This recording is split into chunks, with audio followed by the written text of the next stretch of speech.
ఒక చిన్న కథ అంటే ఊరికి ఎంజాయ్ చేయను, రికార్డ్ అనగానే సీరియస్ అయిపోతారు. అంటే ఏది మనసులో మోయొద్దు అన్నది అందరూ అనుకుంటున్నారు కానీ కుదురుతలేదు. సో దీనికి సంబంధించిన ఒక చిన్న కథ చదివా ఇప్పుడు. అది తెలిసే ఉండొచ్చు కానీ ఊరికే చెప్తా, మనందరం కలుసుకున్నాం కాబట్టి కాస్త నవ్వుకోవడానికి. ఒక జెన్ మాంక్ ఉన్నాడంట, వెరీ యంగ్ పర్సన్, టూజెన్ అతని పేరు. తర్వాత ఇంకొక మాంక్ ఉన్నాడు, అతని పేరు ఇంకేదో, అతనికి ఒక 70 సంవత్సరాలు, ఇతనికి జస్ట్ 20 years వయసు గ్యాప్ ఉంది. తద్వారా ఈ ముసలివాడు కొంచెం రూల్స్ అండ్ రెగ్యులేషన్స్ ఎక్కువ పెట్టడం, మధ్య మధ్యన హెచ్చరించడం ఇవన్నీ జరుగుతున్నాయి. సో ఓవరాల్గా వాళ్ళ ఆశ్రమ ధర్మం ఏంటంటే పూర్తి బ్రహ్మచర్యం పాటిస్తారు, ఎట్టి పరిస్థితుల్లో ఆడవాళ్ళ వైపు చూడరు, సందర్భం వచ్చి చూసినా కూడా ఎక్కువసేపు చూడరు. ఇక వాళ్ళతో మాట్లాడడం వస్తే చాలా రేరెస్ట్ సందర్భం వస్తేనే మాట్లాడతారు, అదర్వైజ్ మాట్లాడరు. ఇంకా తాకడం అనేది చాలా దూరం.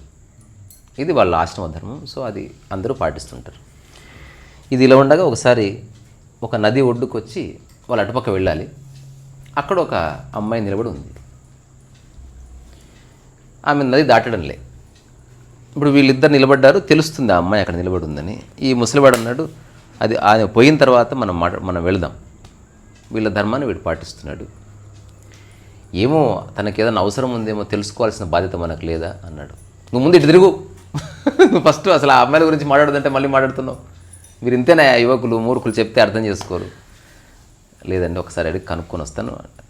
ఆమె ఎందుకు చూడంలేండి, తల కిందకే పెట్టి చూస్తాను అంతే, మళ్ళీ మాట దాటొద్దని చెప్పాడు.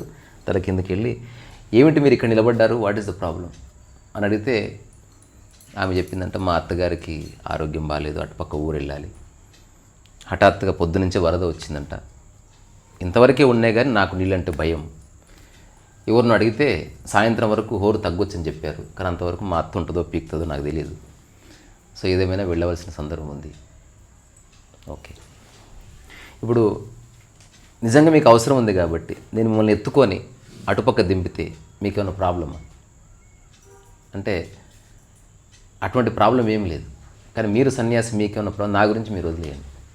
ఈ మాటలు వింటుంటేనే ముసలికి పరిచయం అయిపోయింది, అసలు వీడు చూడొద్దు అనుకుంటే ఎత్తుకునే కాడికి పోయింది ఆల్మోస్ట్ అని చెప్పేలోపు అతనే వచ్చి పెద్ద ఆయనతో చెప్పాడు, ఆమె ఒక సందర్భం అలా ఉంది, వాళ్ళ అత్తగారు హెల్త్ బాగాలేదంట, నేను అటుపక్క దింపుతున్నాను అతన్ని అనగానే తిట్టడం మొదలుపెట్టాడు. ఇప్పుడు ఇతను భుజం మీద వేసుకొని అమ్మాయిని, మీరు కళ్ళు మూసుకోండి, భయపడకండి వాటర్ని చూసి, అంతా ఒక 3 minutesలో దాటిస్తాను. ఇతను దాటేలోపు ఆ ముసలోడు బండబూతులు తిట్టుకుంటూ వెళ్ళిపోయాడు. ఈ అమ్మాయిని దింపేశాడు. సారాంశం ఏంటంటే, నువ్వు రా ఆశ్రమానికి, నీ సంగతి చెప్తా నేను, మన ఆశ్రమ ధర్మాలన్నీ మంట కలిపేవు నువ్వు, అది ఇదంటే సరే. ఆ తర్వాత ఇతను మెల్లగా సాయంత్రం వరకు ఆశ్రమానికి వెళ్తే ఆశ్రమం అంతా ఆశ్చర్యపోయి చూస్తున్నారు, ఒక గంభీర వాతావరణం ఉంది. ఆ తర్వాత ఇంకొక పెద్ద గురువు ఉన్నాడు మెయిన్, అతను ఒక ఎన్లైటెండ్ బీయింగ్, అతని ఆధ్వర్యంలో వీళ్ళంతా ఉన్నారు. విషయం అతని దాకా వెళ్ళింది. ముసలోడు చెప్పాడంట, వస్తుంది పిలుపు, ఆడు చెప్పుకుందిరా, ఏం చెప్పుకుంటావు అది ఇదని చెప్పిన తర్వాత, సరే ఏం చెప్పాలో చెప్తే ఏముంది అందులో. వచ్చిన తర్వాత కూర్చోబెట్టి, వాట్ ఈస్ ద ప్రాబ్లం అంటే, అప్పుడు ఈ యంగ్ అతను చెప్పింది మన జీవితంలో అర్థం చేసుకోవాల్సిన విషయం ఏంటంటే, నేను జస్ట్ ఆ 3 నిమిషాలే మోసాను కానీ ఈ ముసలాయన ఎప్పటికీ మోస్తున్నాడు అమ్మాయిని. నేను ఓన్లీ ఫిజికల్గానే మోసాను, అక్కడితో అయిపోయింది నాకు. కానీ ఆశ్చర్యం ఏంటంటే, మీరు ఇక్కడ ఉన్న వాళ్ళు స్టిల్ మీరంతా క్యారీ చేస్తూనే ఉన్నారు. మన ఆశ్రమ ధర్మం ప్రకారం అంతసేపు మోయడం తప్పు, ముందు మీరు దింపండి అని చెప్పండి గురువుగారు వీళ్ళకి అని చెప్పి తన పని చేసుకున్నాడు. సో మనిషికున్న అతిపెద్ద సమస్యల్లో ఇది ఒకటి, విషయాన్ని క్యారీ చేయడం. ఇప్పుడు ఎవరో తిట్టారనుకోండి, మనం 2 రోజులైనా ఆలోచిస్తాం అంటే దాన్ని మోస్తున్నామని లెక్క. నెలలు సంవత్సరాలు పకా ప్రతీకారం కదా.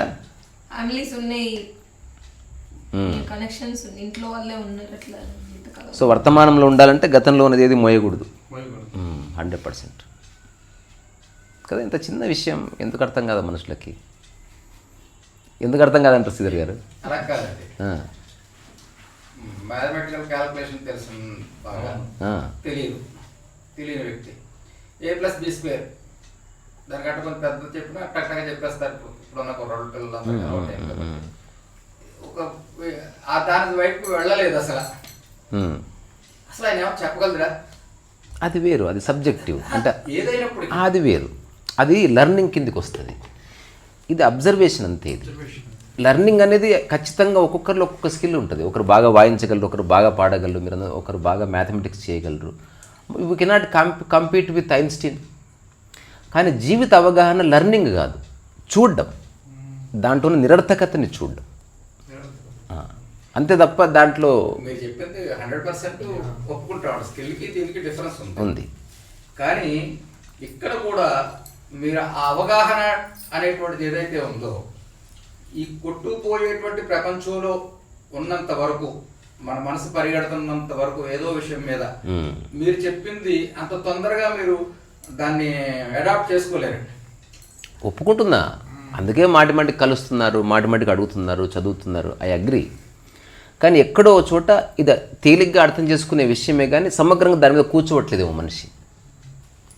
అంటే ఇప్పుడు ఒక సినిమా చూడడానికి, దాని రివ్యూ చదవడానికి ఎంత సీరియస్గా టైం ఇస్తాడో, అట్లా ఒక 1 month జీవితానికి సంబంధించిన అన్ని విషయాలు నేను అర్థం చేసుకొని తీరుతానని టైం ఇస్తే ఓపెన్ అవ్వచ్చు. అంతే ఆయన అగ్రి. కానీ ఇదేమంత పెద్ద విషయం అయితే కాదు. కాంప్లికేట్ చేశాడు మనిషి, అది వేరే సంగతి. కానీ పెద్ద విషయం కాదని నా personal opinion. 90% of people experience చేసేదాన్ని ఒక 10% ఈవెన్ చాలా ఇంకా లెస్ దాన్ తక్కువ పర్సెంట్. ఇప్పుడు అందుకే మనం రిలేషన్షిప్ గురించి మాట్లాడినప్పుడు కూడా రిలేటింగ్ గురించి మీరు మాట్లాడేశారు. అంటే మీరు స్పేస్ ఆఫ్ లిబరేషన్ అని చెప్తున్నారు.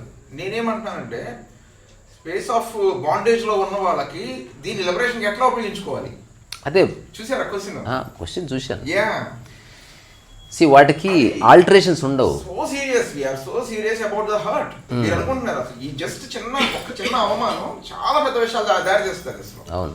సో అంత బాండేజ్ లో ఉన్నటువంటి మనిషి ఈ సిచ్యుయేషన్స్ ని ఇప్పుడు ఎట్లా ఉపయోగించుకోవాలి? ఎందుకంటే మీరు రిలేటింగ్ గురించి చెప్పినప్పుడు స్పేస్ ఆఫ్ లిబరేషన్ గురించి మీరు రిలేటింగ్ గురించి చెప్పారు అని దాన్ని నేను అనుకరించడానికి ప్రయత్నించడమే కానీ నిజంగా అది ఆర్గానిక్ గా నాకు రావట్లా.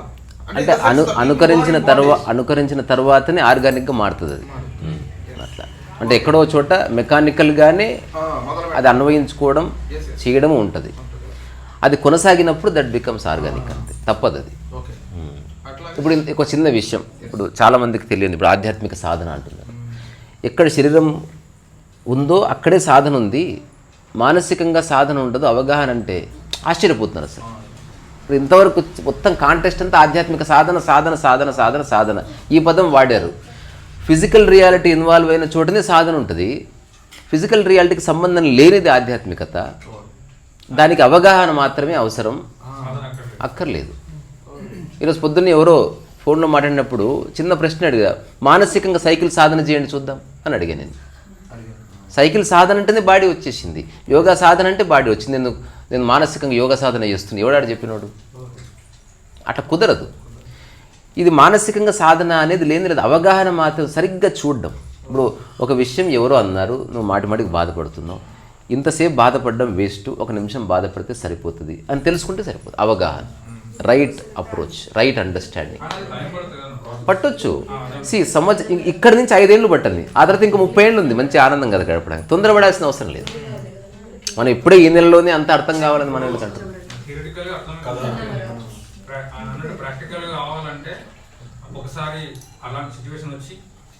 మాటిమాటికి అవును, మాటిమాటికి రావాలి, పడుతుంది, టైం పట్టని. కానీ అవగాహనకు సంబంధించింది ఆధ్యాత్మికత తప్ప సాధనకి సంబంధించింది కాదు. అవగాహననే సాధన కాదు అది. నీకు అర్థం చేసుకునే ప్రయత్నం చేస్తున్నావు, అర్థం కాకపోతే వదిలే. అందరూ ఏం చేస్తున్నారు, మళ్ళీ ఈగో వస్తుంది, నేను తప్పకుండా అర్థం చేసుకుని తీరుతా. ఇది వెరీ డేంజరస్ యాటిట్యూడ్. అర్థం కాకపోతే వదిలే, కొంతకాలం గడవని, మళ్ళీ తిరిగి దర్శించు, మళ్ళీ అర్థం కాకపోతే వదిలే. ఒకరోజు హఠాత్తుగా అర్థమవుతుంది సునాయాసంగా, అంతే తప్ప ఇది నువ్వు ఫోర్స్ చేసేది కాదు. సాధన విషయంలో యూ కెన్ ఫోర్స్, నేను ఎక్కువ ప్రాక్టీస్ చేస్తాను అని చెప్పొచ్చు. ఇది అవగాహన ప్రాక్టీస్ ఏముండదు. Whether you have understood it or you did not understand, అంతే. మళ్ళీ కొంతకాలం తర్వాత మళ్ళీ చూడు, నీకు లైఫ్ ప్యాటర్న్ తెలుస్తుంది. ఇప్పుడు ఎవరో మరణించారు, మరణం సహజమని తెలిసింది, కానీ బాధ ఎందుకు కలుగుతుంది? ఎందుకో కలిగింది. సరే, మళ్ళీ ఒక 5వ సారికో 6వ సారికో ఎక్కడో చూడక అవగాహన కలగవచ్చు. ఎక్కడ నా అని తగిలించానో అది మరణించినప్పుడు నాకు బాధ అనిపిస్తున్నది. అదే బాధ ఎందుకు కలుగుతుందని ఎంక్వైరీ చేస్తున్నాం కదా మనకు మనం. ఆ ప్రాసెస్లో ఉండాలి అట్లీస్ట్. ఉండాలి. తద్వారా ఇది అవగాహన కోసం నువ్వు చేసే ప్రయత్నమే తప్ప సాధన ఏమీ లేదు. అంటే మనం సాధన అనగానే ఇట్ బికమ్స్ వెరీ సీరియస్. ఆ పదం కొంచెం ఫ్యాన్సీ వర్డ్ అయిపోయింది. కానీ ఆధ్యాత్మిక సాధన అన్నది ఫిజికల్ రియాలిటీ కనుక జోడిస్తేనే. అదర్వైజ్ రమణ మహర్షిది ఆధ్యాత్మిక అవగాహన, సాధన కాదు. సాధన అన్నవా నువ్వు గల్లంత అయిపోతావు. అందులో బాడీ వచ్చేసింది, జపతపాదులు, బసరికలు, లేకపోతే యోగా, హిమాలయాలు ఎక్కడాలు, చల్లనీళ్ళు, ఇదంతా బాడీని ఇన్వాల్వ్ చేసావు. రమణ మహర్షి అవేం చేయాలి? పూర చూడడం, అది లైఫ్ ప్యాటర్న్ని తరచి చూడడం. చూసిన తర్వాత కొలిక్కి వచ్చిన తర్వాత అది అట్లే ఉంటుందా మళ్ళీ పడిపోతుందా చూడడం. ఒక చిన్న కథ ఉంటుంది కదా, ఆ బుద్ధుడు ఒక ఏ ఊరు వెళ్తే ఆ ఊర్లో అందరూ బుద్ధిస్టులు మారిపోతున్నారంట.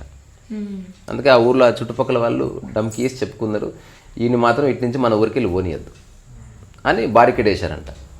వేసిన తర్వాత బుద్ధుడు వచ్చాడు. ఒక 5-6 వేల మంది శిష్యులు ఉన్నారు. ఆ ఊరు పెద్ద మనుషులంతా వచ్చారు. మీరు రావడానికి వీల్లేదు. బుద్ధుడు చెప్పాడంట, ఇది మీ వీధి కాదు, ఇది దారి. ఇంకోటి, నేను మీ ఊరిలో ఏమీ ఆగను, మీ ఊరు గుండా వెళ్ళవలసిందే, కట్టెలు తీయండి అన్నాడు. అసలు నీకు బుద్ధి ఉందారా దరిద్రుడా, ఎన్నిసార్లు చెప్పాలి నీకని తిట్టిన తర్వాత శిష్యులకు చాలా కోపం వచ్చిందంట. ఒక్క నిమిషం ఉండండి, వాళ్ళని తిట్టని. మొత్తం తిట్టిన తర్వాత అప్పుడు ఆనందంతో చెప్పాడంట, see there is no impact. వీళ్ళ వల్ల మనకు తెలిసింది అది, నాలో ఏ ఇంపాక్ట్ లేదు. మీ తిట్టేది అయిపోతే గేటు తెరవండి సార్. వీడు ఇట్లా వినడు రా చెప్తే అని చెప్పి కొట్టండి రా అనేసరికి దాడి చేశారు. ఎప్పుడైతే దాడి చేసి బుద్ధుడు కింద పడ్డాడో, అందరికి దెబ్బలు తగిలినాయో, ఆ ఊరు వాళ్ళు ఎవరైతే ఒక కోపంతో ద్వేషంతో వచ్చారో అతని యొక్క డిమినర్, ఆ ప్లెజెంట్నెస్ చూసి దే కేమ్ టు, అసలు మనం ఇంతన్నా ఒక్క మాట అనలే అతను, మనమే అనవసరంగా చేసుకుంటున్నాం, పక్క జరగండి మీరు అని ఆ ఊరు పెద్దని అంతా పక్కకు నూకి, ఇప్పుడు ఆయన మన ఊర్లో ఏం క్లాసులు చెప్పాడు ఏం చెప్పాడు కానీ ఆ దెబ్బలు తగ్గేదాకా మన ఊర్లోనే ఉంటాడు. ఇప్పుడు ఒక్క రోజు ఉండాల్సిన వాడు ఇప్పుడు 4 రోజులు ఉన్నాడు. ఇప్పుడు ఆ చెట్టు కింద తీసుకుపోయి చక్కగా కూర్చోబెట్టి సపరీలు చేసిన తర్వాత అతను చెప్పాడు, ఆ ఊరి పెద్దలను పిలవండి, ఇట్లా చూడండి నేను ప్రవచనం ఇస్తే మారుతారని చెప్పారు కాబట్టి ఇక్కడున్న 10 రోజులు పూర్తి మౌనం, మీరేం భయపడాల్సిన అవసరం లేదు అని చెప్పిన తర్వాత, అట్లయితే మాకే అభ్యంతరం లేదు సార్ అని చెప్పినాడు. బుద్ధుడు షట్ మౌత్. కానీ ఆ 10 రోజుల్లో అతని జీవన విధానం చూసి అందరూ ఫ్యాన్ అయిపోయాడు. అసలు నీ అమ్మ ఇట్లా కదా బతకాలి ప్రశాంతంగా. తర్వాత బుద్ధుడు నేను బయలుదేరుతాంటే ఊరంతా వీకిందంట వెనక. సో ఇంపాక్ట్ అట్లుంటుంది. సో టెస్ట్ చేసుకోవడం. ఇప్పుడు నేను హర్ట్ అవ్వను అని చెప్పినంత మాత్రం నాకు కుదరదు. ఎవడో ఒకడు వస్తాడు నీ లైఫ్లో హర్ట్ చేయడానికి. ఆ టైంలో తెలుస్తుంది నీకు. ఇప్పుడు నేను తిట్టినా హర్ట్ గాను ఏదో తిట్టు ఉంటుంది కదా, ఆ తిట్టు ఒక ఫ్రెండ్ అంటే అనకపోవచ్చు, ఇంకోడంటే అనొచ్చు, పోనీ వాడంటే ఫీల్ అవ్వలేదు, ఏదో సందర్భంలో అంటే ఫీల్ అవ్వచ్చు. ఇప్పుడు మన అందరూ అంటారు కదా ఏదో సామెత, తిట్టినందుకు కాదు అత్త ముందు తిట్టావని ఏదో సామెత ఉంది. నువ్వు తిట్టినందుకు నాకేం బాధలేదు కానీ మా తోటి కూడా ముందు తిడతావా నువ్వు, ఇది ఉంటుంది ఈ కాంటెక్స్ట్. సో ఏదేమైనా హర్ట్గా ఒక స్థితి ఉందన్నది నేను 100% రూఢిగా చెప్పగలను. 100% ఉంది. You can never get hurt if you really understand life. అంటే ఈగో నేనన్న భావన బలంగా ఉంటేనే హర్ట్, దానికే దెబ్బ తాకుతుంది. ఇప్పుడు అందుకే కృష్ణమూర్తి గారిది ఇంపాసిబుల్ క్వశ్చన్ అని ఉంటుంది. నేను ఆ బుక్ చదవలేదు కానీ ఆ క్వశ్చన్ ఏంటంటే, is it possible not to get hurt at all? అసలు గాయపడకుండా ఉండగలమా? అసలు అక్కడే ఉంది. ఎస్ ఉండవచ్చు, ఇక్కడ ఉండవచ్చు అన్నది కూడా లేదు, ఆ స్థితి ఉంది. ఒక ఇంపాసిబుల్ క్వశ్చన్ ఇది నేను అడిగింది. ఇంపాసిబుల్ క్వశ్చన్ అడగకుండా ఇంపాసిబుల్ ఆన్సర్ రాదండి. అవును. నేనన్న భావననే గాయపడుతుంది, అంతకుమించి అంతే. ఇప్పుడు ఇది నాది అనుకుంటే కథం. నేను చిన్న ఎగ్జాంపుల్ చెప్తా. మా అన్న కొత్త బండి కొనుక్కున్నాడు, హోండా యాక్టివా. నేను నడుపుదామని తీసుకెళ్ళాను. అది మామిడిపళ్ళ సీజన్. నేను ఒక్కడనే వెళ్ళొస్తాను, కొత్త బండి కదా, లెట్ మీ ఎక్స్పీరియన్స్ అని బయలుదేరిన తర్వాత కొత్త బండి అక్కడ పెట్టాను.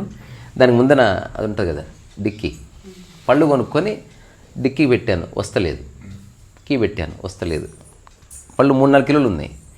అవి ఎక్కడ పెట్టాలో తెలియక సీట్ మీద పెట్టి డిక్కీ ఓపెన్ చేసినా వస్తలేదు. ఆ తర్వాత సెంటర్ స్టాండ్ వేసి డిక్కీ ఓపెన్ చేసినా వస్తలేదు.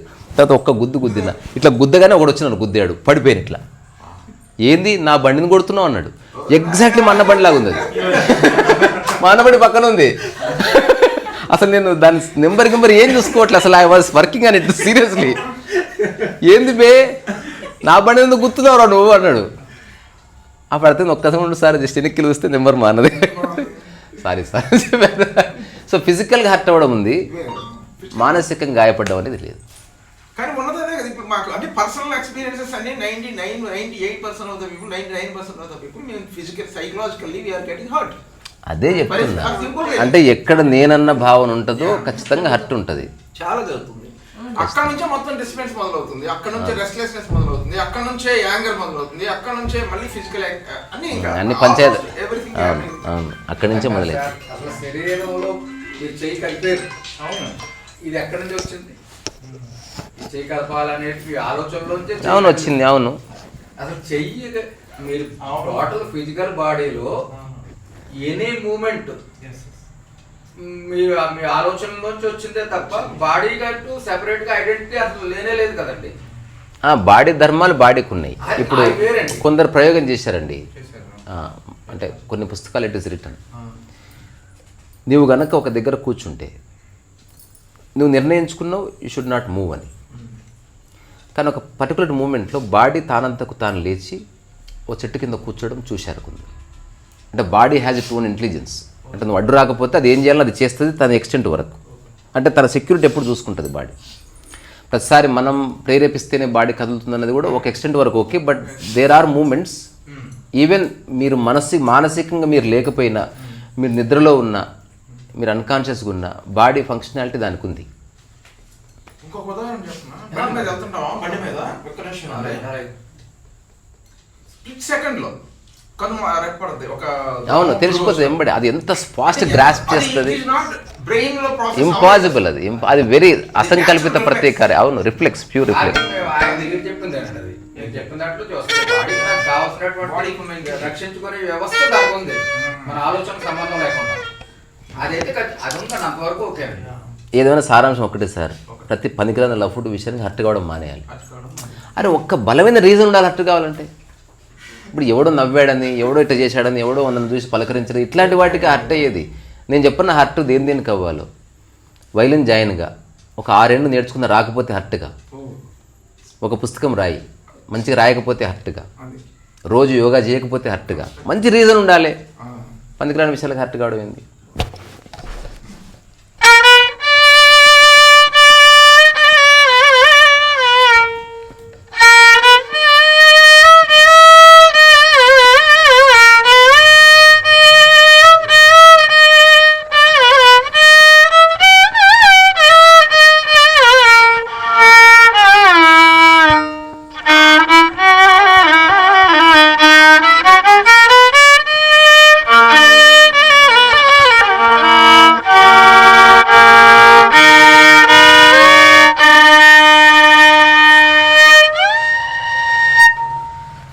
ఇంతే. ప్రస్తుతానికి మనందరం ఇట్లా కలవడం బాగుంది.